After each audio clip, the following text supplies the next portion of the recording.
салом бинандаҳои гиромӣ, барномаи навбатии парламентро аз шабакаи ҷаҳоннамо манзури шумо менамоем. дар барномаи имрӯза нигоҳе хоҳем дошт ба масоили муҳими матраҳ гардида дар иҷлосияи дуюми маҷлиси намояндагони Маҷлиси Олии Ҷумҳурии Тоҷикистон давати шашум ки дар шаҳри Душанбе баргузор гардид. моро ҳамроҳ бошед.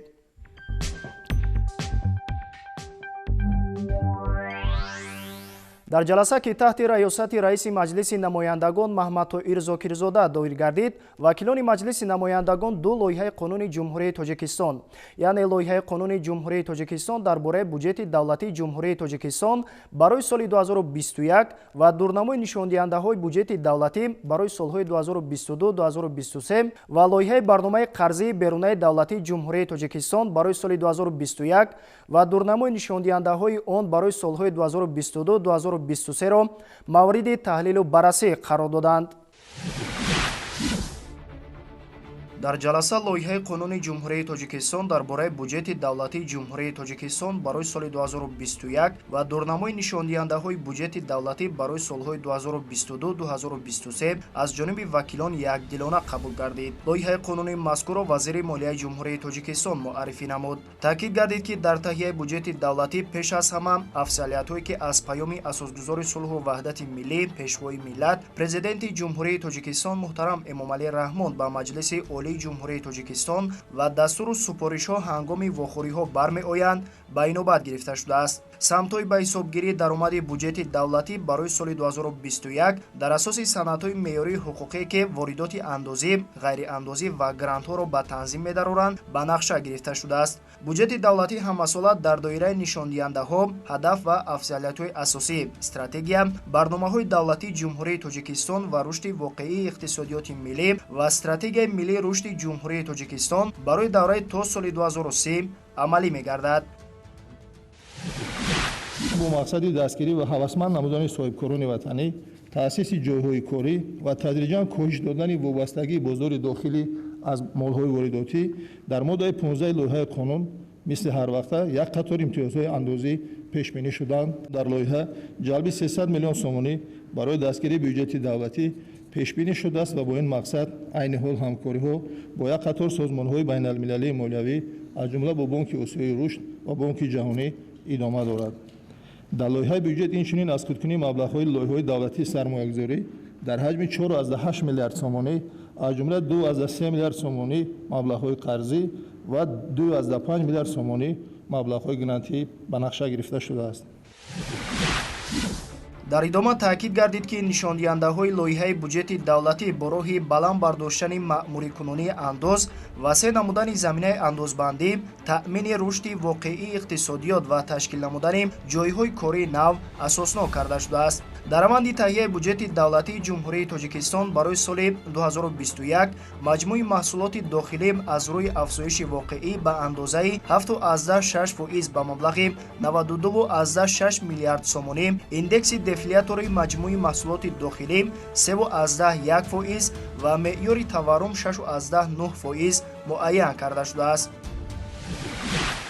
ҳаҷми умумии даромади буҷети давлатии Ҷумҳурии Тоҷикистон дар соли 2021 ба маблағи 27 миллиарду 645,8 миллион сомонӣ пешбинӣ гардидааст ки 29,8% маҷмӯи маҳсулоти дохилӣ баробар мебошад. даромади буҷет нисбат ба соли 2020 ба андозаи 6,1% ё 1 миллиарду 591,8 миллион сомонӣ зиёд мебошад ва ин зиёдшавӣ аз ҳисоби даромадҳои ҷорӣ 1 миллиард сомонӣ, маблағҳои махсус 237,7 миллион сомонӣ, лоиҳаҳои давлатии сармоягузорӣ 354,1 миллион сомонӣ.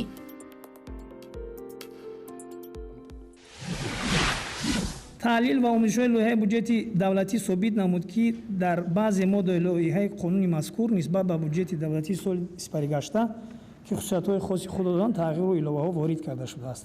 ба қисми д моддаи 3 барои пӯшондани касри буҷети давлатӣ як манбаи нав аз ҷумла дар банди д аз ҳисоби фоидаи соф ба ҳиссаи давлат дар ҷамъиятҳои дорои масъулияташ маҳдуд ва суди саҳмияҳои давлатӣ дар ҷамъиятҳои савумин ба маблағи 31 миллион сомонӣ илова карда шудааст ки ин дар лоиҳаи буҷети 2021 ин бори аввал аст. ҳамин тавр самтҳои асосӣ ба ҳодии фаъолияти мақомоти молиявии ҷумҳурӣ ки сиёсати буҷетию андозиро амалӣ менамояд, ки пеш аз ҳама ба шаффофияти ташаккули буҷети давлатӣ, назорати самараноки истифодаи маблағҳои буҷетӣ, иҷрои босифати он ва инчунин коҳиш додани мусоидати молиявӣ ва кӯмаки молиявӣ аз буҷети ҷумҳурӣ ба буҷетҳои маҳаллии дахлдор мебошад, ки дар ин самт аз ҷониби мақомоти дахлдор корҳои муайян иҷро шудаанд. дар соли 2021 даромади буҷети ҷумҳуриявӣ 11 миллиарду 499,1 миллион сомонӣ ба нақша гирифта шудааст, ки ин нисбат ба соли 2020 ба андозаи 3% ё ба маблағи 343,5 миллион сомонӣ зиёд мебошад. ҳаҷми умумии даромади буҷетҳои маҳаллӣ ба маблағи 8 миллиарду 963,3 миллион сомонӣ ба нақша гирифта шудааст, ки ин нисбат ба буҷети соли 2020 ба андозаи 6,7% ё ба маблағи 560,4 миллион сомонӣ афзоиш дода шудааст. таҳлилҳо муайян намуданд, ки дар қисми даромади буҷети давлатӣ даромадҳои андозӣ барои соли 2021 асосан аз ҳисоби андозҳои зерин афзоиш дода шудаанд. андоз аз арзиши иловашуда ба маблағи 7 миллиарду 666,3 миллион сомонӣ ё бо афзоиши 4,7% нисбат ба соли 2020 ба маблағи 344,3 миллион сомонӣ. аксизҳо ба маблағи 680,5 миллион сомонӣ ё бо афзоиши 10,6% нисбат ба соли 2020 ба маблағи 65 миллион сомонӣ. андоз аз фоида ба маблағи 2 миллиарду 055,6 миллион сомонӣ ё бо афзоиши 2,7% нисбат ба соли 2020 ба маблағи 53,8 миллион сомонӣ. андоз аз даромад ба маблағи 2 миллиарду 377,5 миллион сомонӣ ё бо афзоиши 6,6% муайян карда шуда нисбат ба соли 2020 ба маблағи 146,4 миллион сомонӣ.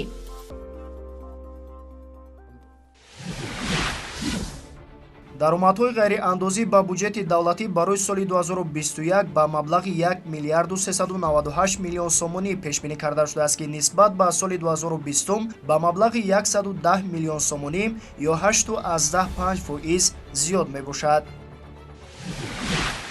ҳаҷми умумии хароҷоти буҷети давлатӣ барои соли 2021 аз ҳисоби ҳамаи манбаъҳои маблағгузорӣ дар ҳаҷми 28 миллиарду 109 миллион сомонӣ ба нақша гирифта шудааст ва 3,3% маҷмӯи маҳсулоти дохилиро ташкил медиҳад, ки нисбати буҷети давлатӣ барои соли 2020 ба маблағи 1 миллиарду 705,5 миллион сомонӣ ё 6,4% зиёд мебошад, ки аз ҳисоби ин зиёдшавии маблағҳо ба соҳаҳои зерин пешбинӣ карда шудааст.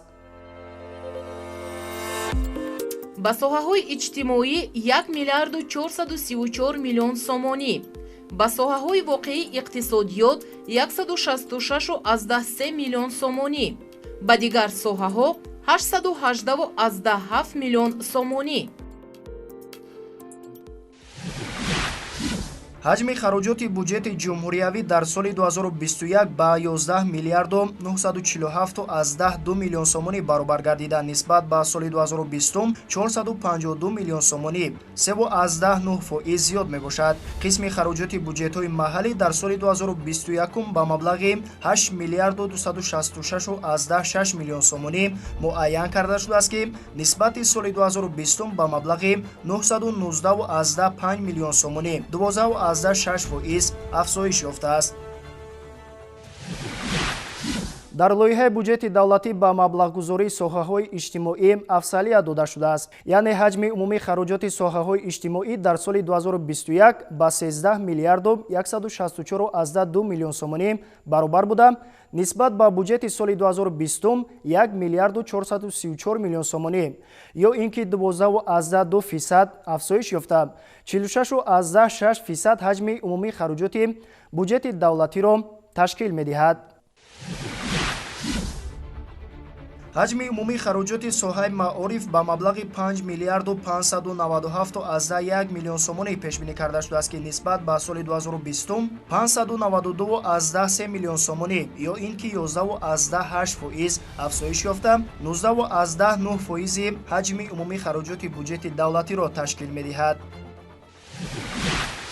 барои хароҷоти соҳаи тандурустӣ аз ҳисоби ҳамаи манбаъҳои маблағгузорӣ 2 миллиарду 354 миллион сомонӣ пешбинӣ шудааст ки нисбат ба буҷети соли 2020 509 миллион сомонӣ ё 27.6% афзоиш ёфта 8.4% ҳаҷми умумии хароҷоти буҷети давлатиро дар бар мегирад. дар ҳамин замина барои хароҷоти соҳаи суғуртаи иҷтимоӣ ва ҳифзи иҷтимоии аҳолӣ 4 миллиарду 174 миллион сомонӣ пешбинӣ гардидааст ки нисбат ба буҷети соли 2020 262.8 миллион сомонӣ ё 6.7% афзоиш ёфта 14.8% ҳаҷми умумии хароҷоти буҷети давлатиро ташкил менамояд. ҳаҷми умумии хароҷоти соҳаи фарҳанг ва варзиш ба маблағи 1 миллиарду 42.5 миллион сомонӣ пешбинӣ гардидааст ки нисбат ба буҷети соли 2020 ба маблағи 69.8 миллион сомонӣ зиёд пешбинӣ гардидааст. дар баробари ин дар лоиҳаи буҷети давлатии соли 2021 барои маблағгузории соҳаҳои воқеии иқтисодиёт 8 миллиарду 381.6 миллион сомонӣ аз ҷумла барои рушди соҳаи хоҷагии манзилию коммуналӣ, муҳити зист ва хоҷагии ҷангал 1 миллиарду 276 миллион сомонӣ, энергетика 3 миллиарду 833 миллион сомонӣ, нақлиёт ва коммуникатсия 2 миллиарду 259.5 миллион сомонӣ, кишоварзӣ 741.2 миллион сомонӣ ва саноату сохтмон 193.3 миллион сомонӣ пешбинӣ гардидааст ки дар маҷмӯъ ба 9% маҷмӯи маҳсулоти дохилӣ баробар мебошад. қайд кардан ба маврид аст ки дар лоиҳаи буҷети давлатӣ барои соли 2021 ҷиҳати пардохти музди меҳнат 6 миллиарду 34.3 миллион сомонӣ 6.5% маҷмӯи маҳсулоти дохилӣ пешбинӣ карда шудааст ки нисбат ба буҷети соли 2020 0.4 банди фоиз ба маблағи 716 миллион сомонӣ ё 13.1% зиёд мебошад. дар соли 2021 касри буҷети давлатӣ нисбат ба маҷмӯи маҳсулоти дохилӣ ба андозаи 0.5% ё 463.2 миллион сомонӣ пешбинӣ карда шудааст. дурнамои нишондиҳандаҳои буҷети давлатӣ барои солҳои 2022-2023 давоми мантиқии лоиҳаи буҷети соли 2021 буда ҳаҷми умумии даромади буҷети давлатӣ дар соли 2022 30 миллиарду 985.4 миллион сомонӣ ва дар соли 2023 32 миллиарду 250.7 миллион сомонӣ пешбинӣ карда шудааст. ҳаҷми умумии хароҷоти буҷети давлатӣ дар соли 2022 ба маблағи 31 миллиарду 499.7 миллион сомонӣ ва дар соли 2023 бошад 32 миллиарду 825 миллион сомонӣ пешбинӣ гардидааст. афзоиши хароҷоти бюҷети давлатӣ асосан бо дар назардошти аз 1 сентябри соли ҷорӣ зиёд гардидани андозаи музди меҳнати кормандони соҳаи бюҷетӣ ба нақша гирифта шудааст ки ҳаҷми он дар соли 2021 маблағгузории иловагии 700 миллион сомониро тақозо менамояд. даромаду хароҷоти буҷети давлатӣ барои солҳои 2022-2023 нишондиҳандаҳои назоратӣ буда дар доираи онҳо бояд мақомоти идоракунии давлатӣ барномаҳои амалкунандаи соҳавӣ ва барномаҳои нави пешниҳодшударо таҳризӣ намоянд.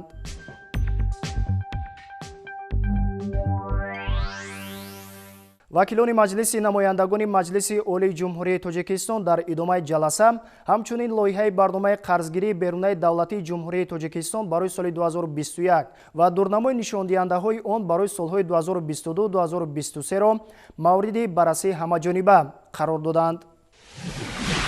барномаи қарзгирии берунаи давлатӣ барномаи миёнамуҳлат буда дар асоси тартибу меъёрҳои дар стратегияи идоракунии қарзи давлатӣ муайян гардида ва бо дар назардошти коҳиш додани хавфи фискалӣ ва таъмини муносибат дар доираи идоракунии қарзии беруна амалӣ карда мешавад.